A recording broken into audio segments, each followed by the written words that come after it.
High everyone, welcome to my channel Richa's food blogger. আজ আমি আপনাদের সাথে দুর্দান্ত একটা মিষ্টির রেসিপি শেয়ার করতে চলেছি, যার নাম গুড়ের ফিরনির রেসিপি। ফিরনি মূলত একটা ইন্ডিয়ান ডেজার্ট, আর আজকের এই ডেজার্টটা তৈরি করতে ঠিক যতটা সহজ, খেতেও কিন্তু ঠিক ততটাই ইয়াম্মি। তো তাহলে চলুন আর দেরি না করে শুরু করা যাক আজকের রেসিপিটি।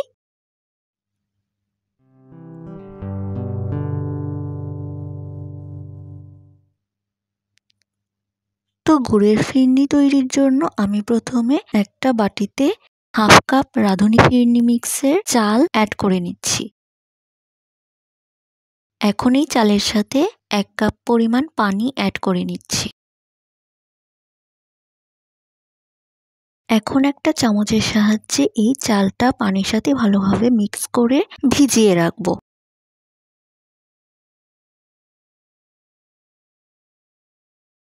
এরপর চুলায় একটা হাঁড়িতে 1.5 কাপ পরিমাণ লিকুইড দুধ অ্যাড করে নিচ্ছি। আর আজ কিন্তু এখানে আমি ফুল ফ্যাট মিল্কটা ইউজ করেছি। এখন এই দুধের সাথে 1/4 কাপ পরিমাণ গুঁড়ো দুধ অ্যাড করে নিচ্ছি। এখন একটা স্প্যাচুলার সাহায্যে এই গুঁড়ো দুধটা লিকুইড দুধের সাথে মিক্স করে নিচ্ছি।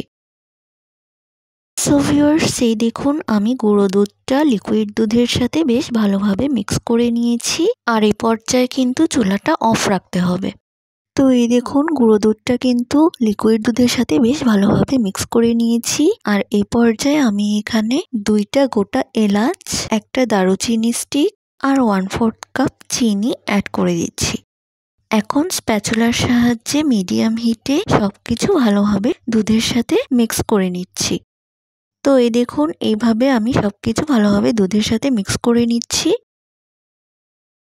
সো ভিউয়ার্স, এই দেখুন আমি লিকুইড দুধের সাথে ভালোভাবে সবকিছু মিক্স করে নিয়েছি।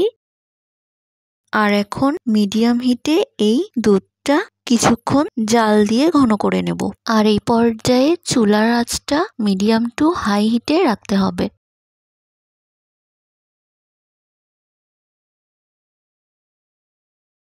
সো ভিউয়ার্স, এই দেখুন দুধে কিন্তু একটা বলক চলে এসেছে আর দুধটা অনেকটা ঘনও হয়ে এসেছে। এই পর্যায়ে আমি স্প্যাচুলার সাহায্যে আরো একটু নাড়াচাড়া করে নেব।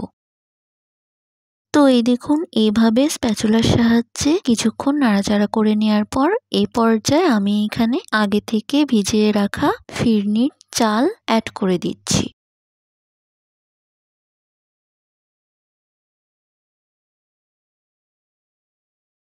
এখন স্প্যাচুলার সাহায্যে এই ফিরনির চালটা দুধের সাথে মিক্স করে নিচ্ছি।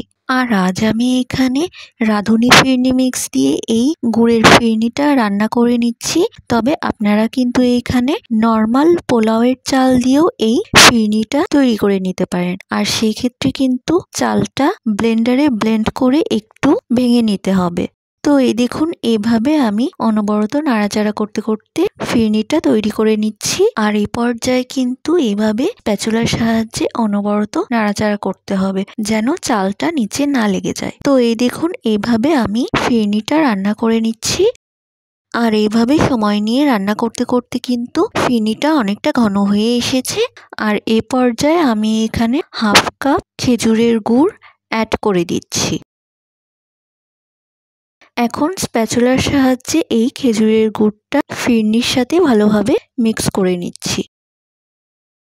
সো ভিউয়ার্স, এই দেখুন এইভাবে আমি সময় নিয়ে খেজুরের গুড়টা ফিরনির সাথে মিক্স করে গুড়ের ফিরনিটা তৈরি করে নিচ্ছি। সো ভিউয়ার্স, এই দেখুন খেজুরের গুড়টা কিন্তু ফিরনির সাথে বেশ ভালোভাবে মিক্স করে নিয়েছি। আর এখন ঢাকনা দিয়ে ঢেকে এই গুড়ের ফিরনিটা রান্না করে নেব। আর এই পর্যায়ে কিন্তু চুলার আঁচটা মিডিয়ামে রাখতে হবে। আজ আমি এখানে খেজুরের গুড় দিয়ে এই গুড়ের ফিরনিটা রান্না করেছি। তবে আপনারা কিন্তু এখানে খেজুরের গুড়ের পরিবর্তে আখের গুড়ও ইউজ করতে পারেন। সো ভিউয়ার্স, এই দেখুন গুড়ের ফিরনিটা কিন্তু প্রায় তৈরি হয়ে গিয়েছে। আর এই পর্যায়ে আমি ঢাকনাটা খুলে স্প্যাচুলার সাহায্যে আরো একটু নাড়াচাড়া করে নেব। তো এই দেখুন এইভাবে আমি সময় নিয়ে স্প্যাচুলার সাহায্যে আরো একটু নাড়াচাড়া করে নিচ্ছি। তো এই দেখুন এইভাবে আমি স্প্যাচুলার সাহায্যে নাড়াচাড়া করে গুড়ের ফিরনিটা তৈরি করে নিচ্ছি।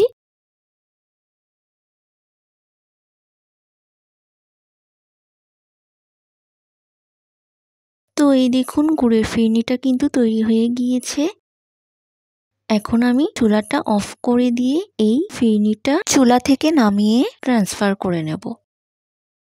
তো এর জন্য আমি এখানে একটা ফ্ল্যাট বাটি নিয়ে নিচ্ছি।